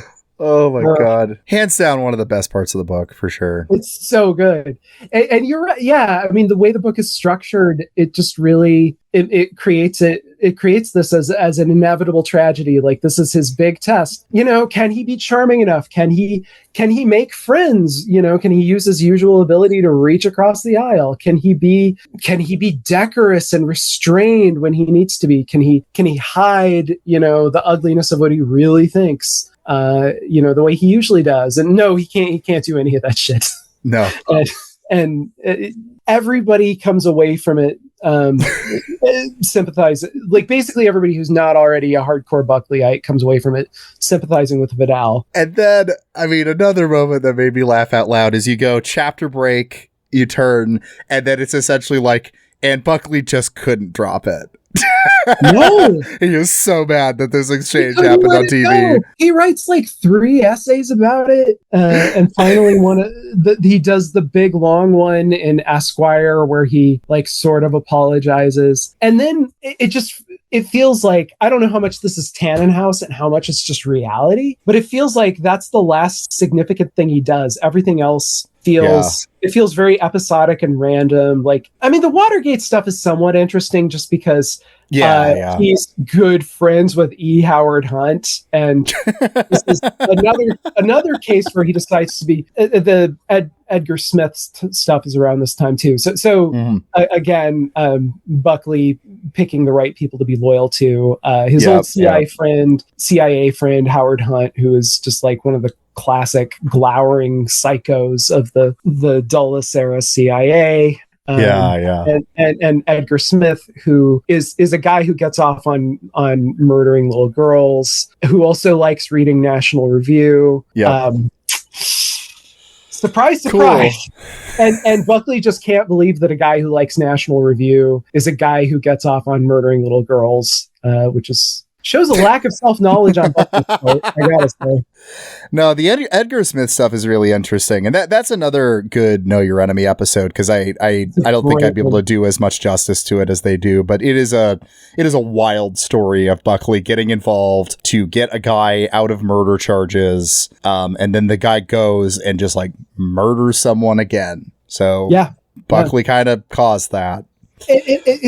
I mean, first of all, it's depressing for me because, like, you know, I'm not really too actively involved anymore, except a little bit during the summers. But I edited a literary magazine for people in prison for like 10 years. And what Buckley goes through is, so there's 2 things to say about it. One, it's like an arc that, I don't know, if you've ever been in a position to like regularly receive writing from people in prison, you go through the thing where you're like, oh, this guy's really eloquent.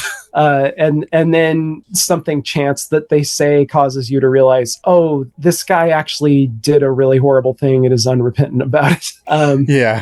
You know, one, there's a certain style, or a couple of almost like characteristic styles that people use when they're kind of, you know, narcissists who are just trying to you know, get you to narcissistically like them by thinking, oh, he's just like me. You know, like you learn to recognize that move better if you correspond with more than one prisoner in your life. Right.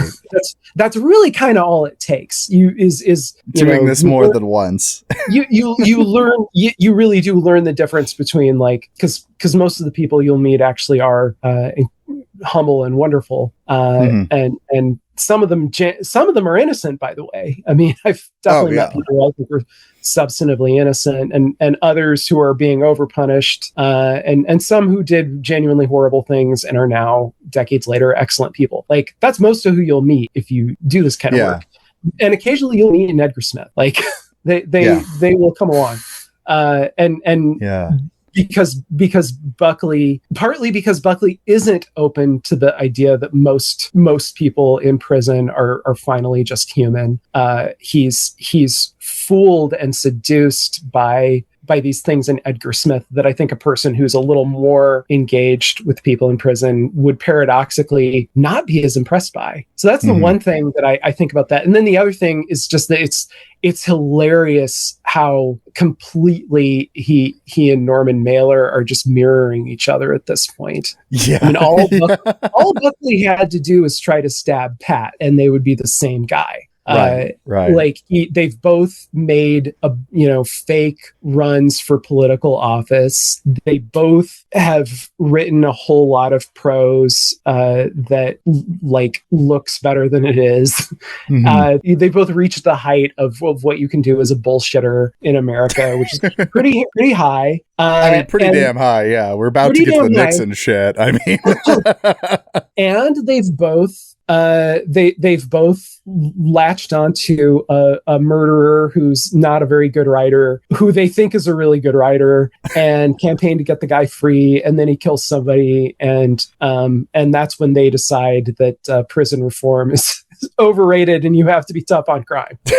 just your dumb ass got taken in by the wrong person. You think the rest of us are stupid too. I mean, they both did the same stupid thing. Yeah, it's really funny. That's an interesting thing Tanenhaus points to too, is that there's a conflict between Buckley's mayoral run and his Edgar Smith campaign that he did. Yeah. Because as when he was running, his mayoral run was all about like crime, like law and order. And then the Edgar Smith stuff was like, oh, they're going too harsh on this guy who didn't do anything wrong. Had very different audiences between those two movements. Both run on this guy who gets off on killing little girls. I mean, talk about in groups that the law sanctions but does not protect, and truly groups. Yeah, I mean, or whatever the fucking quote is. Yeah. The last half of Buckley's life is it's kind of a bunch of heterogeneous episodes that don't add up to much because he's won. Well. I mean, he's already won by then. Yeah. I mean, so building up through that, like okay, he has the 1968 Nixon election. Nixon won. He has a complicated relationship with Nixon because at one point he hates Nixon and then he likes Nixon and whatever. By the time Nixon's in power in 1968, he likes Nixon and he's friends with Kissinger. So he's able to have like a lot of impact on the administration. So like, as Tanenhaus brings to the forefront, he basically knew about Watergate and said nothing. He sure did. He was also down in Chile during the very short-lived Allende government. Yeah, well, but Josiah, he'd retired from the CIA by then. Right, that's a thing that's possible to do. That's definitely a real thing. It's like being in the CIA and not famously totally not a thing or anything. Around this time we get officially Gary Will's break, and then John Leonard was the other really big break that happened around the civil rights and Vietnam era kind of stuff. And he left because Buckley tried to get him to write an essay denouncing this book about McCarthy that had come out. And Leonard was like, I'm not going to write a hit piece about a book that's fine. Just because you like the guy that it's criticizing. So John Leonard went to the New York Times book review and said he tried to create a similar work culture to NR, because a lot of people will say that NR had a good work culture. It was very, everybody was debating and working through stuff, and everyone was doing interesting stuff. He's trying to recreate that at the New York Times book review. And the result of that culture was that they were the ones that broke the My Lai massacre story. So kind of a weird tangential thing that Buckley kind of unintended consequences. Oh, there's a very fun time when Buckley released a fake version of the Pentagon Papers that made a pro-war case and then tricked the media into reporting a bunch of forged documents and then was like, I gotcha. A really honest and serious journalist. And then that became like a load-bearing thing for a load-bearing element of some conspiracy theorists' worldviews. Like, still, if I remember correctly, people still quote those fake documents. Nice job, Bill. Thank you. That really helps. I think what's even more interesting is like when NR finally turns on Nixon, they eventually start being opponents of Nixon, is when Nixon tries to figure out detente with China, which is just like, okay, the like one good thing Nixon did. When he finally does something really good, but yeah. Oh, okay. This part I did find also really interesting was Buckley working with the UN Human Rights Council briefly.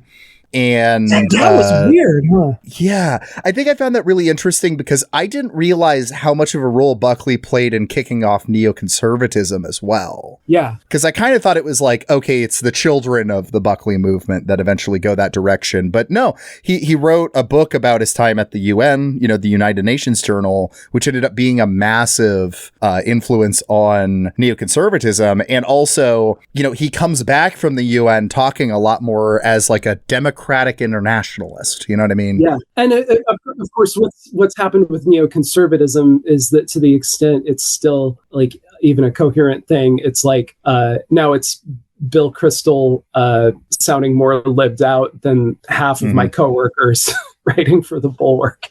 It's yeah, actually, he's a liberal internationalist and wants to bring liberalism to America.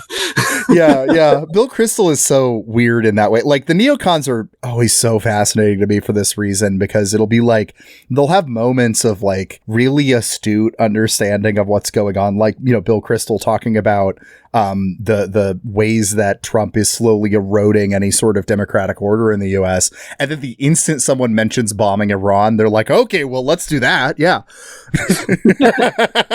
Yeah, we're in. Yeah. Old habits die hard. Yeah, the 1967 Arab-Israeli War is also what got Buckley to come around on Israel. Well, I mean, so it's I wonder how much it goes back to that thing of like, I'm open. I'm not a racist. I'm willing to reopen my ranking of the races that I have in light of new data. And it's, well, you know, Israel really put the time in. They've got that dog in them. I like their chances this year. So I'm moving them up in the ranking. I mean, I don't know, when I think about up until very recently, you know, I kind of read a lot of conservative foreign policy stuff as just like, well, the people who 100 years ago thought that the Jews were the biggest world menace have just like moved. They still think that way. It's just that the slot that says the Jews, they've moved up several points, and now that slot is occupied by the Arabs. And I mean, I guess 67 was the beginning of that shift, maybe. Yeah. Trumpism scrambles that, but yeah, I mean, before that, I think that was straightforwardly what we were looking at. No, I think looking back, that probably was a really important moment, too, because it lined up the anti-communist struggle with Israel, you know, and that. Also an important thing, like, I don't want to get into the weeds of Buckley's insane financial choices, because you'll just have to read the book if you want to get into that, because I kind of just gave up taking notes on it. It is pretty funny. Same. But I do think what's important is one of the things that caused a bunch of his issues was the 1973 oil shock. I think that's also important because that represents a breaking point from old conservatism to a new wave of it, because that's when Buckley's kind of losing control, and there's more and more of an emphasis on a conservative working class was, you know, during that kind of economic crisis of the 70s. And that's when like Kevin Phillips becomes a really big force, you know, this idea of a blue collar nationalist kind of conservatism that's a lot more focused on race. Southern strategy stuff, really doing a lot in the 70s. And I see that as Buckley losing a bit of control over the movement. He definitely worked with the Southern strategy with Goldwater and earlier on, but I think it's when conservatism was starting to embrace more blue collar stuff is really where Buckley gets lost. And like Kevin Phillips had this like really funny thing where he's like, you know, Buckley's influences, you know, like Chesterton, you know, Buckley's influenced by these like European thinkers, you know, Buckley's thoughts are all, the quote was all foreign imports like Japanese cars. Yeah. Which is, you know, links to the 1973 oil shock, right? You know, and notoriously after that is when we started having more Japanese imports of cars. It's a really solid burn. It's pretty funny. Yeah, and so, you know, Bill Rusher was the guy at National Review who was pushing kind of the Phillips line. There's like this flirting with a third party and stuff. And this is, like when Buckley's kind of losing control and kind of fading into his own world. There's an awesome little bit about Buckley trying weed and LSD. That's cool. It's a short little bit, but it made me laugh that Buckley took a sailboat out to international waters to try smoking weed. LSD in those years, man. It's crazy.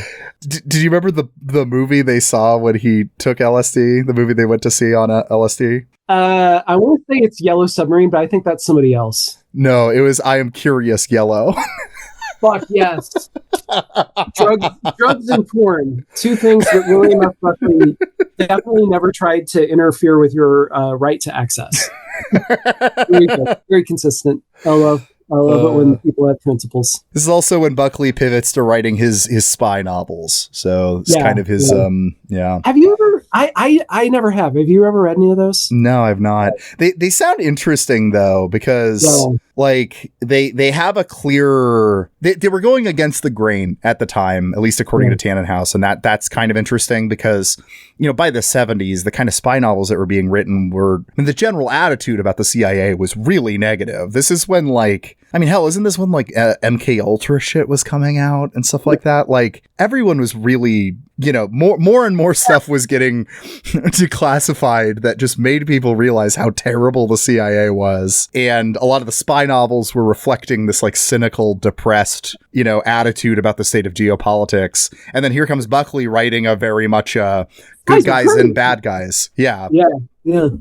Patriotic spy novels, you know, it kind of was unique at the time because of that. But I think also him writing spy novels represents his shift into just being like, we're in later period Buckley. And I think probably the last thing of any influence that Buckley really did was him doing the debate with Reagan about the Panama Canal.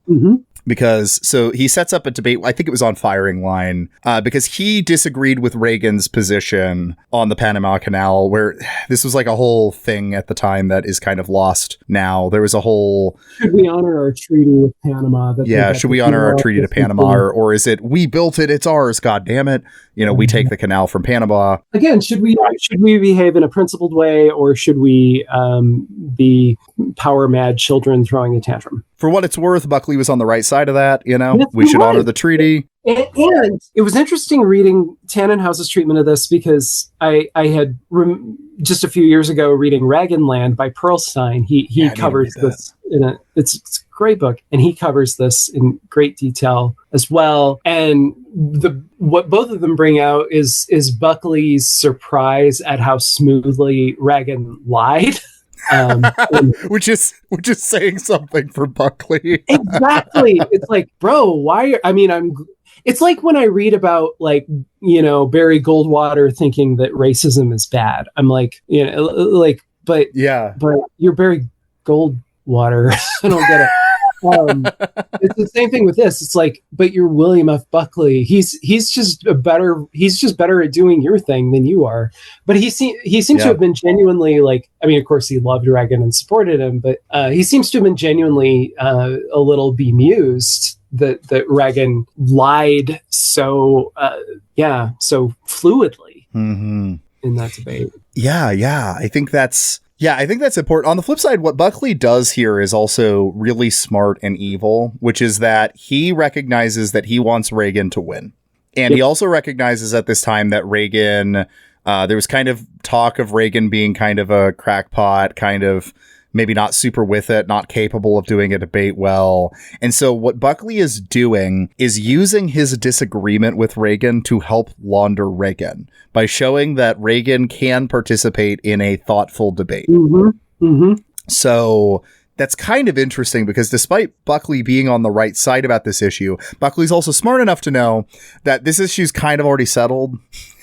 No matter how much kicking and screaming Reagan and that kind of wing of conservatism does, they're going to honor the treaties. Like, no one's going to, there's no support for a war with Panama over this. You know what I mean? Like, no one's going to do that. And so it's kind of there's no risk at just like doing this debate with Reagan and making Reagan look better in the process. So even when he does something honest and consistent, there's still an angle to it. It's still a self-serving or a serving of the movement angle. And then there was this shift around 1980 as well of Cold War issues pushing some people on the left to support Reagan, like anti-communist left. And so, the neocons really get going at this time. You know, this is, Norman Bothoritz. This is Irving Kristol. They're kind of coming into things at this time. But 1980, Reagan wins with a landslide, and Buckley takes credit for it. And then this is kind of just the end. Like, this is when Buckley won. Like, obviously there's several more chapters, but this is really when it's like Buckley won, and now he's just going to enjoy life until he dies. And that's basically what happens. I mean, there's some poignant material right before his death about how once Pat dies, he's kind of like, I'm ready to die, Ducky. I'm just not very interested in life anymore. Yeah. I still hear it in his absurd voice. But, yeah, I mean, it is genuinely kind of sad. But no, yeah. But it's mostly, it's mostly him. I don't know how much it felt like this to him, but he could just take victory laps. Like, good job, you broke the world. Yeah, you succeeded. Everything sucks now. Thanks. I love how Tanenhaus does this part of the story too, because it does really just feel like there's a several decade party that Buckley goes on, starts, because it's like, Reagan led to a bunch of deregulation, obviously, a bunch of, tax cuts on the wealthy, and Buckley, that helps him out, so Buckley ends up pretty fucking rich and enjoying life. And, this was kind of the era where, Pat Buckley ends up being a bigger figure than him even, because she's, with that money, able to throw these big fundraising parties and stuff like that and kind of be like a socialite. And, he's kind of running National Review, but he's really hands off at this time. And he's kind of just watching what his movement becomes. National Review is pretty washed at this point. I mean, it's still a successful magazine, but like people talk about early National Review as like a distinctive magazine with a distinctive vision, whether or not you like it. And nobody is romantic about 1980s National Review. No, which is funny because that's, the era they started off by being like, we're running a nation now. This magazine has a direct line to the president, which funny enough isn't really true. Like that was actually true about the Nixon years, not as much Reagan. But maybe it's like by the time Reagan wins, National Review has been so successful that it is no longer load bearing. It has made too many people stakeholders in the movement that it's part of, and so it's marginalized in its own thing. It has created what the common sense wisdom of conservatism is at this point. It kind of lives on in that way where when you think of conservatism, you're thinking of the kind of fusionism that emerged out of all the disparate NR writers kind of finding common ground and common enemies. But yeah, so, kind of last few things I did want to note here was, so the fall of the Soviet Union, I think it was Marvin Liebman. I think it was Marvin Liebman or someone else who had a really good quote about the fear that now that conservatism no longer had its unifying enemy, it would return to where it was before NR, which was just a collection of conflicting bigotries, and he was fearful of that, the way homophobia became such a driving force for conservatism in the 90s at that point. Kind of like immediately after the fall of the Soviet Union, we need a new enemy. Perhaps it's the gays, So there's that. There's the Dartmouth Review getting formed, and they're very much all these young conservative assholes that are absolutely just aping Buckley in this like 90s version of it. They, got in legal trouble for secretly taping a meeting of the Gay Student Association. They had a piece that got a bunch of attention for like doing racist black sounding speak, mocking affirmative action, like real nasty stuff. And Buckley just was really satisfied with his children, with these are his grandkids. Ann Coulter emerges from the Dartmouth. Oh my God. Scene, right? And that alone. The guy who makes the documentaries now, because he got busted for some kind of tax fraud. Dinesh D'Souza. Yes. Oh, good. Dinesh D'Souza. Hilariously, the Dinesh D'Souza being when I think of him as the party's never changed guy, which is so funny after this biography to be like, this guy that looked up to Buckley so much would go on to make his name for making an argument that Buckley's own life proves otherwise. Yeah. Like Buckley was part of the conservative coalescing around the Republican Party in the 60s. Like, come on. Yeah. So the Weekly Standard gets started by the neocons. That's probably notable. I'm trying to think if there's anything else. AIDS stuff. Buckley has a really bad, another one of his really famous quotes was, much later in his life was about AIDS. The whole. Yeah, I don't know what the big deal is. He just suggested that we put a tattoo on the butt of any guy who is HIV positive. I don't see what the big deal is there. That's nothing Nazi about that. Well, and as Tanenhaus points out, which I didn't know was actually shocking, is that wasn't just a joke. Like, the RNC afterwards floated the idea. Yeah. Fucking wild. It's completely... Yeah. No, I mean, he meant that shit as usual. Like I mean, part of what makes liberals, consistently generation after generation so weak at dealing with people like Buckley is partly, and sometimes I'm guilty of this, a failure to believe that people mean what they're saying, because what they're saying sounds so fucking crazy. Like, you're going to tattoo guys who are already dying. That's going to help. That's great. Because the big driver of AIDS is people knowingly spread it, and not the lack of scientific study, the lack of urgency around this. It's not the structural factors; it's the individual factors. That's definitely the problem here. Jackass. He also kind of bestowed his blessing on Rush Limbaugh, which kind of connects this because Limbaugh had a pretty notorious segment that would brag about people who were dying of AIDS. Cool. Yeah. And then, in 2004, he admitted he was wrong about civil rights and that, federal intervention was necessary to end Jim Crow, which we mentioned earlier. And then, he died contemplating suicide, but never willing to do it because of his Catholic faith. So, it's funny, though. He's like trying to he's reading encyclicals at the end, trying to figure out how much trouble would he be in, which is... I don't know. Darkly funny. It's mean, but there's something. There is something darkly funny about that to me. Yeah.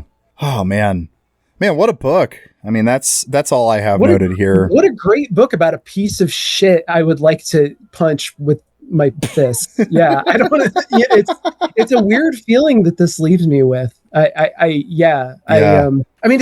compared it half jokingly a little bit to reading, certain classic satirical novels, like, the novels of often themselves written by pretty conservative guys, like the novels of Evelyn Waugh. I'm often really entertained, but I'm also like, everybody in this book is a piece of shit. What is wrong with all of you? You all have too much money, and it's literally breaking your brains. And to some extent, I feel that way about Anthony Powell or however you say it, the Dance to the Music of Time guy. Although there's at least a handful of characters in that book that I actually like. William F. Buckley does not have the soul of someone like Charles Stringham. No. So I mean, it's an incredible book, but it's I needed to read about people I actually liked after I was done with it. That's fair. Yeah, it's hard. It could be a rough read at points because of that. It reminded me of it's kind of interesting because this guy is probably a worse guy, but also had less of an impact. So I guess they kind of come out as even. But the biography, or I guess it's a biographical novel of Edward Lemanoff. Have you ever read that by Emmanuel Carrera? I don't know if I'm pronouncing his last name right. Carrera. I know who you're talking about. Okay, Carrera. Yeah. So he's got a really great kind of biography that's openly a little literary, like this one is, about the founder of the National Bolsheviks, Edward Lemanoff. Oh, wow. Who is a guy that I think, like I said, is probably a worse guy than Buckley, but had less of an impact. So, kind of comes out as even.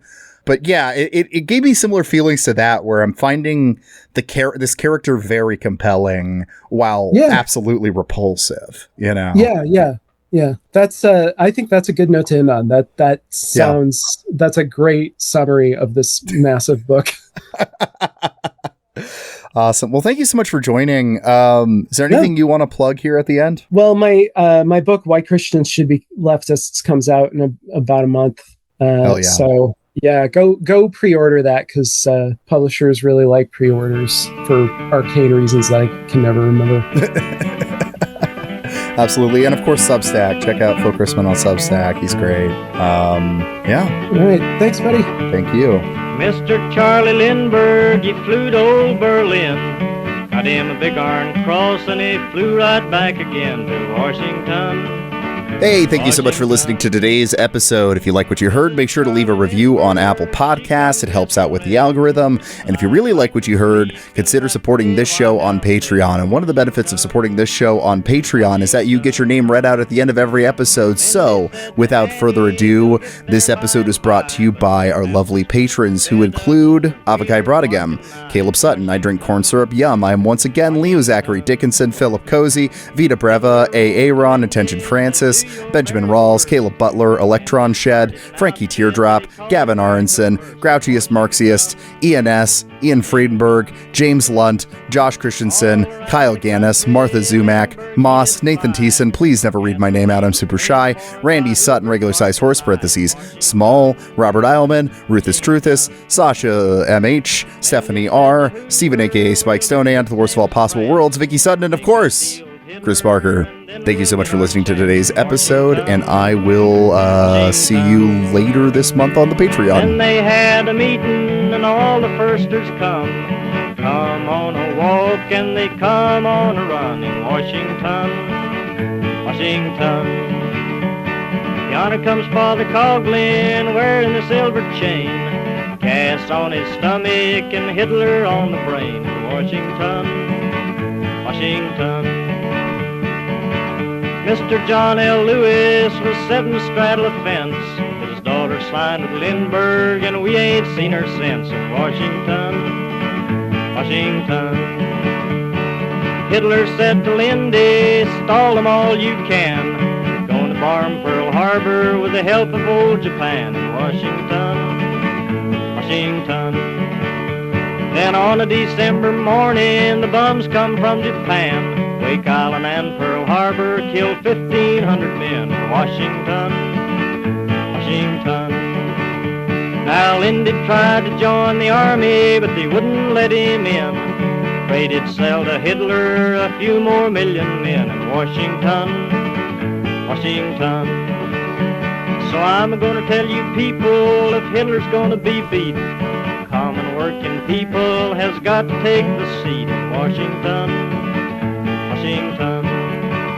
And I'm gonna tell you workers, before you cash in your checks, they say America first, but they mean America next in Washington.